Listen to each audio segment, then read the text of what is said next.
what's happening, fellas? Feast your eyes on this classic 2000 CR125 two-stroke Husqvarna. This is a replica of the Fast by Faraci racing team Husqvarnas back in the day. They're one of the nicest looking bikes on the track. This is a really, really rare piece. I haven't seen too many of these anywhere, even back in the day. Quality Husqvarna. Husqvarna's been in business since 1903. Over about 120, coming up on 120 years. This is a excellent original core bike that we got in. Wizard went through the bike, stripped it right down, took the subframe off, all the plastic, stripped the bike totally down to the engine and frame. Did a compression test, 225 PSI on it. Went through the whole bike. I didn't need much in the way of parts because it's a low R original. He did have to put a new stator in it. The bike came to us with this. Look at the silencer on this thing. Polished aluminum. It looks like a work of art. Pro Circuit factory sound silencer. It has the Pro Circuit Platinum exhaust system on it, which is like chrome. The graphics, these are a one-off set of graphics made by my honey, Christy Steiger. She's a world-class graphic designer. 30 years she's been doing this, and she's putting out some of the most primo vintage and modern motocross graphics. And I saw this bike done. I was just like, my God, it looks like Fast by Faraci would have been lucky to have these graphics back in the day. Just absolutely stunning. When the bike was reassembled, the Wizard did put quite a few new parts on it. Before he did that, he sent it down to Ronnie in our detail shop. Ronnie had repainted the exterior of the engine covers, the frame rails on the sides.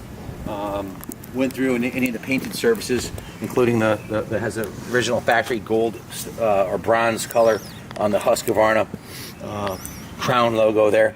Just the motor looks like brand new. It's absolutely stunning. The frame looks beautiful. The frame rails are mint. There's no dents on the frame rails. The original cycle parts, like the foot pegs, look to be in excellent condition. They're not sagging down like a race bike would. The brake lever's never been bent or damaged. The original shifter, you can see, is still, if you come around this side, you can see the knurls on it are hardly worn at all. Another indication of a low-hour bike. This foot peg looks like it just came out of the box. The swing arm is in beautiful condition. There's no gouges on the side here or on the bottom, indicating a race situation. The original Takasago XL rims still have the logos on the side of them. They spin super nice. Would you just look at it? Just look at this bike. This thing is absolutely beautiful. Just a real work of art bike that could be on display in our museum here, or on display in your showroom, and or roll it to the line at Unadilla next week and have a blast. 125s are commonly referred to as the most fun off-road bike you can possibly ride, because you don't need to be a brute. You don't need to be a powerful dude to handle like the 250s and the 500s, especially with 50 horse. This one's putting out probably somewhere around 30 horse. It's manageable, fun for a big dude like me, but can be handled by someone smaller in the 140, 150 pound range. Just an easy bike to ride. Starting at the front of the bike, the Wizard installed brand new front fender on it, front number plate. A brand new set of Renthal 722 handlebars with the Renthal crossbar pad, a brand new aluminum lever, a new set of the ODI waffle grips. The radiator shrouds are brand new. Mean Dean, our upholstery guy, repulsored the seat here in-house, a new seat cover. Some black gripper. Black gripper with a nice foam pad. It's a mint shape. New side covers, new rear fender, so all the plastics are beautiful, and Christy obviously nailed it out of the park on this graphic design. It's just absolutely stunning. The chain is a brand new gold chain. You can see it's got a new Renthal sprocket on the rear and a new Renthal sprocket on the front. Has the original Husqvarna branded chain guide. If you zoom in on it, you can see the Husqvarna logo. Just a quality piece. A lot of items branded Husqvarna on this, like the swing arm and the airbox.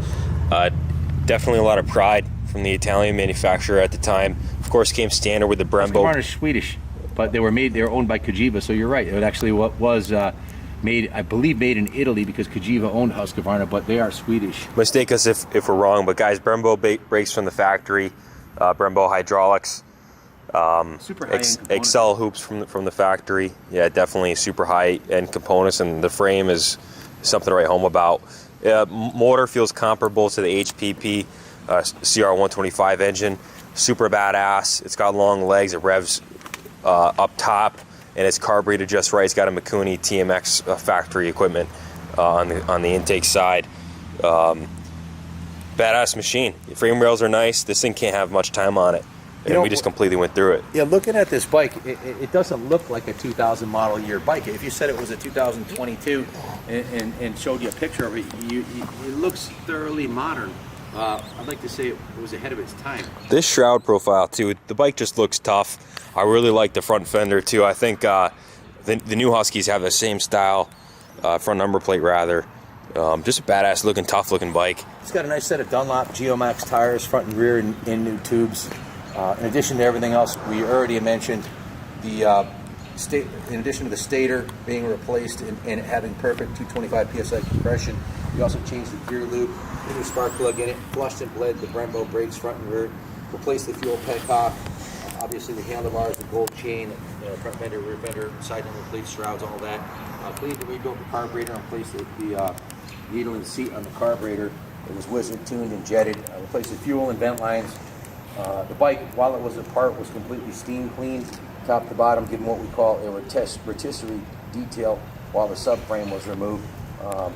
The throttle tube housing was cleaned and lubed, and new grips installed.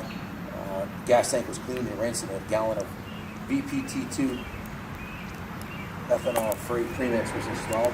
While the bike was apart, we adjusted the steering head bearings,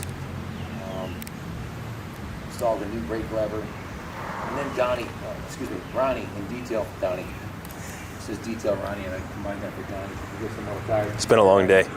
We repainted the sides of the frame, the engine cradle, the engine side covers, polished the exhaust, the hardware, all the aluminum wheels, forks, and all that was polished and cleaned, and just a kick-ass bike.